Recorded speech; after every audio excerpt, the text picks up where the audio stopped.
छठवां अध्याय। गोलोक में विष्णु का श्री कृष्ण से अधिक मास का दुखद वर्णन।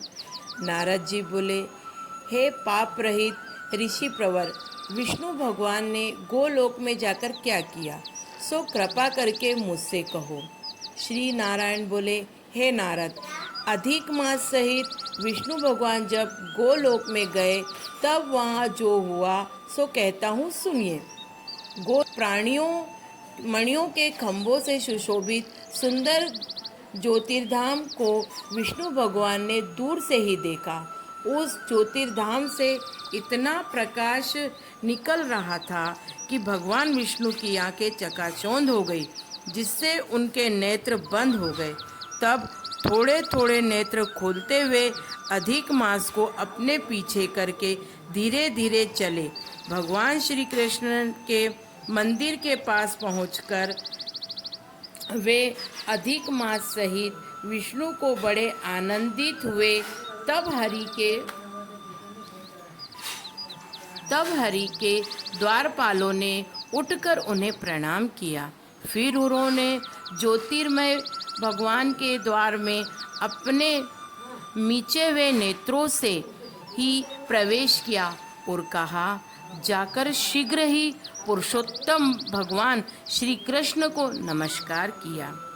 रत्न जड़ित सिंहासन पर गोपियों के बीच में बैठे हुए ऐसे श्री कृष्ण के सम्मुख खड़े हुए रमानाथ विष्णु जी हाथ जोड़कर बोले, गुणों से परे गोविंद, अद्वितीय अक्षर, अव्यस्त नाश रहित विग्रहवान, गोप वेशधारी, बाल्यावस्था वाले, शांत गोपीनाथ, मन को हरने वाले, नवीन मेघ के समान श्याम रूप, करोड़ों काम देवों के समान सुंदर, वृंदावन में रास मंडल में वे बैठे हुए पीतांबरधारी, सौम्य मूर्ति, तिरछी मनोहर आकृति वाले, रासलीला के स्वामी, रासवासी, रसोरित दो भुजा वाले, हाथ में मुरली धारण करने वाले, पीले वस्त्र पहने वाले,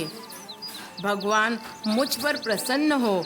इस प्रकार श्री कृष्ण महाराज की स्तुति करके तथा नमस्कार करके श्री विष्णु उनकी आज्ञा से रत्न जड़ी सिंहासन पर विराजमान हो गए।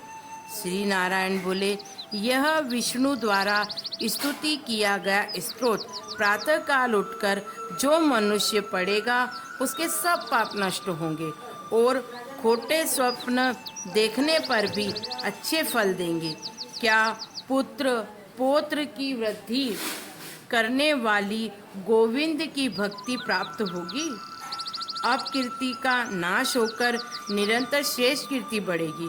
तदंतर श्री कृष्ण के चरणान बिंदु में कांपते हुए मलमास से विष्णु जी ने प्रणाम करवाया। तब श्री कृष्ण भगवान ने पूछा कि यह कौन है, यहाँ किस लिए आया है और क्यों रो रहा है? इस गोलोक में कोई कष्ट नहीं भोगता। गोलोकवासी सदा आनंद में मग्न रहते, स्वप्न में भी कोई दुष्ट वार्ता नहीं सुनते।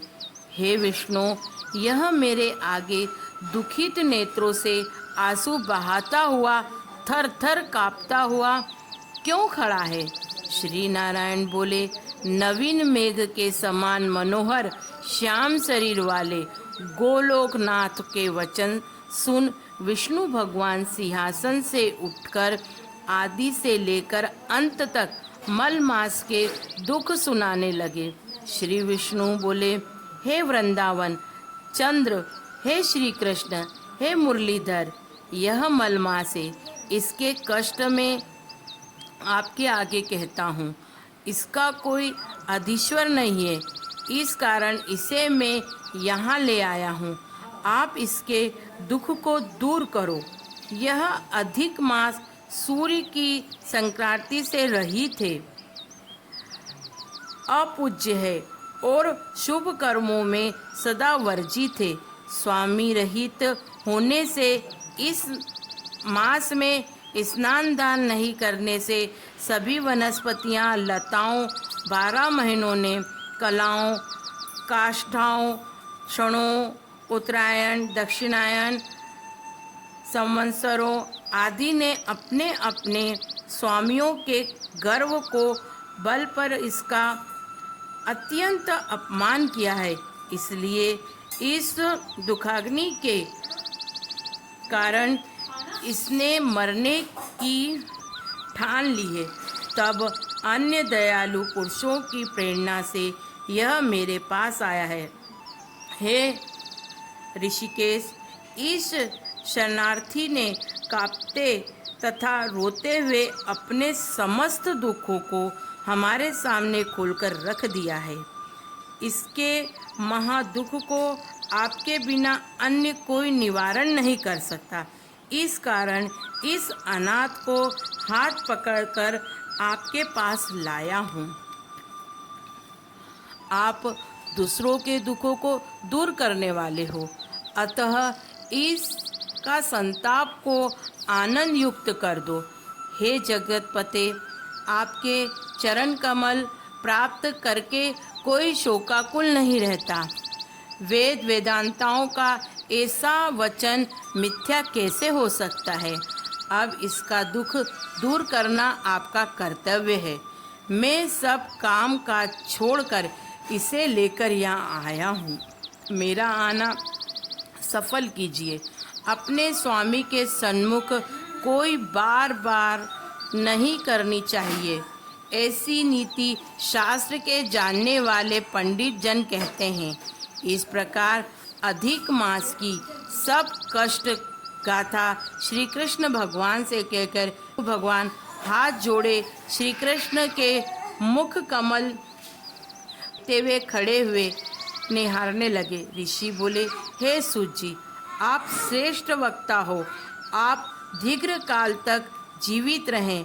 आप सेवन करने योग्य हो, ताकि हम आपके मुखारविंद से हरि लीला रूपी कथा अमृत को सदा पीते रहें। हे सूत जी, विष्णु भगवान और श्री कृष्ण का संवाद विश्व का कल्याणकारी है। फिर गोलोकवासी श्री कृष्ण ने क्या कहा और क्या बताया, वो कहिए। हे सूत जी, नारद जी ने नारायण से क्या पूछा सो कहे, क्योंकि परम भागवत नारद जी के प्रति कहा हुआ नारायण का वचन हम तपस्वियों के लिए परम औषधि है। पुरुषोत्तम मास की कथा का 6वां अध्याय समाप्त। जय श्री कृष्ण।